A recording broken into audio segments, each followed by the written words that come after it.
بسم اللہ الرحمن الرحیم ویورز، آپ دیکھ رہے ہیں ہمارا یوٹیوب چینل۔ امید ہے آپ سب خیریت سے ہوں گے۔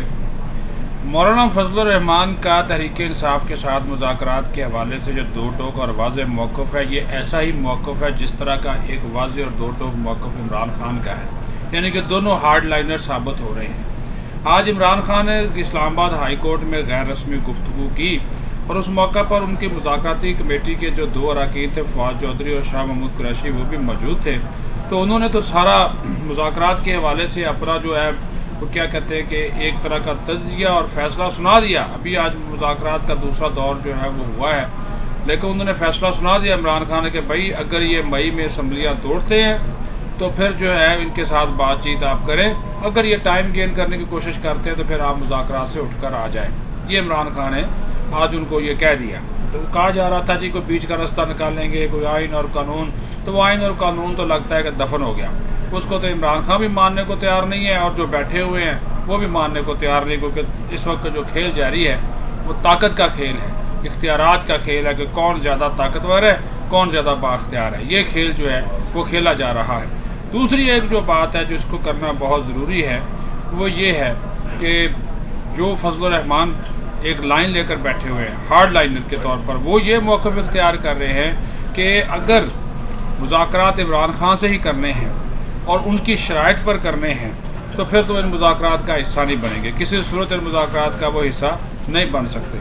کہ یہ عمران خان جو کہتا جائے وہ ہم مانتے جائیں۔ تو انہوں نے کہا یہ ہمیں چور کہتا ہے، ڈاکو کہتا ہے، امپورٹڈ حکومت، پتہ نہیں کس قسم کے الزام لگاتا ہے، اور ابھی بھی جو ہے وہ تکبر اور انا میں پھنسا بیٹھا ہے۔ تو اس کے ساتھ بات چیت کرنی نہیں چاہیے۔ وہی وہ بات ہے جو کہتے ہیں نا کہ وہ کہتے ہیں یہ سیاست کا غیر ضروری عنصر ہے، یہ عنصر ہوتا ہے، یہ عنصر ہوتا ہے، وہ کہتے ہیں یہ غیر ضروری عنصر ہے یہ شخص جو ہے، تو اس وجہ سے وہ اس کے وہ مخالف ہے۔ اب یہاں پہ ایک اور جو چیز ہے وہ آپ کو بتانے کی ہے کہ اب یہ جو ان کا کرکس نکلا، کیونکہ پھر اگلے پوائنٹ پہ جاتے ہیں، وہ بھی آپ کے ساتھ ڈسکس کرنا بہت ضروری ہے، کیونکہ اس کے اوپر بہت زیادہ لہدیں ہو رہی ہے اور اس کے اوپر افواج پاکستان کے ترجمان کا بھی ایک موقف دو ٹوک الفاظ میں سامنے آیا ہے۔ کرکس یہ نکلا ہے کہ یہ بات چیت دونوں طرف سے وقت حاصل کرنے کی ایک کوشش ہے، ٹھیک ہے جی، کیونکہ جب فضل الرحمان کے حوالے سے بھی آج ایک وہ نواز شریف نے ہدایات جاری کر دی، وہ مذاکراتی کمیٹی میں تو شامل نہیں ہے فضل الرحمان، لیکن نواز شریف نے پھر یہ بات کہی اسحاق ڈار کو، انہوں نے کہا جی آپ ان کو آن بورڈ لیں، ان کو ساتھ لے کر چلیں، اور بے شک وہ مذاکراتی کمیٹی کا حصہ نہیں ہے لیکن آپ ان کو ساتھ لے کر چلیں، ساتھ لے کر چلیں گے چیزیں بہتر ہوں گی۔ تو انہوں نے کہا کہ جناب اس سے کافی حد تک جو ہے وہ معاملات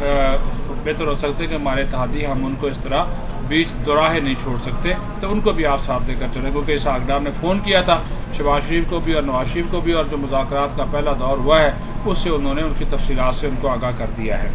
اب یہ جو مذاکراتی کمیٹی ہے، اصل میں یہ دو مذاکراتی کمیٹی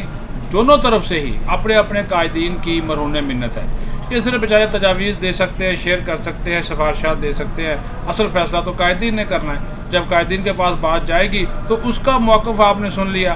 اس کا موقف آپ نے سن لیا۔ شہباز شریف نے کل اعتماد کا ووٹ لینے کے بعد دو ٹوک الفاظ میں کہا کہ عمران خان کے ساتھ بات چیت ہوگی تو ایک ہی دن الیکشن کروانے کے اوپر ہوگی، صوبائی اور قومی اسمبلی کے الیکشن ایک ہی دن ہوں، اس نقطے پہ عمران خان کے ساتھ بات چیت ہوگی۔ اگر اس کے علاوہ وہ کوئی ڈیمانڈ رکھتے ہیں تو اس کے اوپر بات چیت جو ہے وہ نہیں ہو سکتی۔ عمران خان کہتا ہے جی ٹھیک ہے جی، اگر مئی میں آپ اسمبلیاں توڑ دیں تو اس کے بعد آپ پورے پنجاب میں، پورے پاکستان میں ایک دن الیکشن کروا لیں تو میں جو اس کے اوپر تیار ہوں۔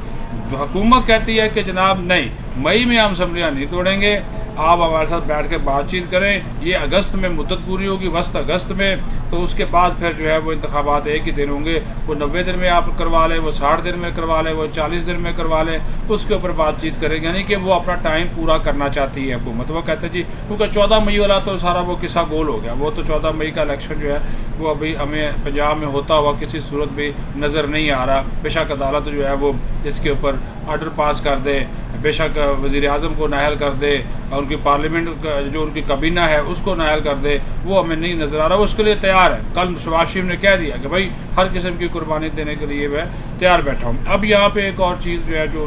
ساتھ تیزی کے ساتھ ضروری جو جلدی میں آپ کو بتا دوں کہ جنرل ریٹائرڈ باجوہ قمر جاوید باجوہ کا ایک بیان جو ہے وہ